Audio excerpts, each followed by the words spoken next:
ఒక్కసారి ఎమ్మెల్యేగా గెలిస్తే చాలు వాళ్ళ కొడుకులు మన్మళ్ళు మునిమన్మళ్ళు పిల్ల తరం కూసని తినేంత ఆస్తులు ఎనకేసుకుంటారు ఈ నాయకులు అని అంటుంటారు చాలా మంది. కానీ అందరు అట్లా ఉండరని చూపిస్తుండు ఓ ఎమ్మెల్యే సారు.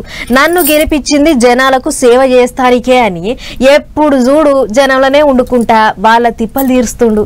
ఇంతకు గా ఎమ్మెల్యే ఎవళ్ళంటే ఇంకెవరు ఎంఎస్ రాజన్న.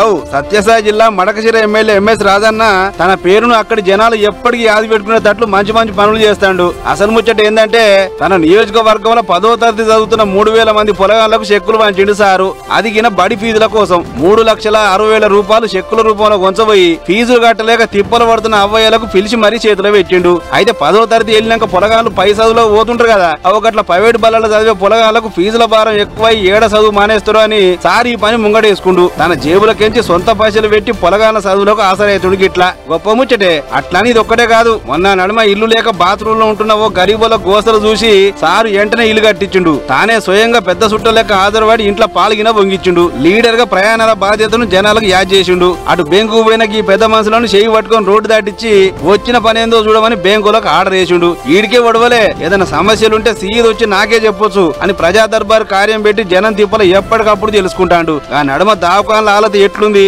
పేషెంట్ల తిప్పల సరిగా పట్టించుకుంటారో లేదో అని మారేషంలో పోయి మరి చెక్కిలు చేసిండు. ఓ గిట్లా ఒక్కటేంది, రాజన్న పనితనం గురించి చెప్పాలంటే బొచ్చడు ముచ్చట్టు ఉన్నాయి. అందుకే ఇన్నొద్దులకు మంచోని గెలిపించుకున్నాం, ఎమ్మెల్యే అంటే గిట్లుండాలి అని అనుకుంటున్నాట అక్కడి జనాలు.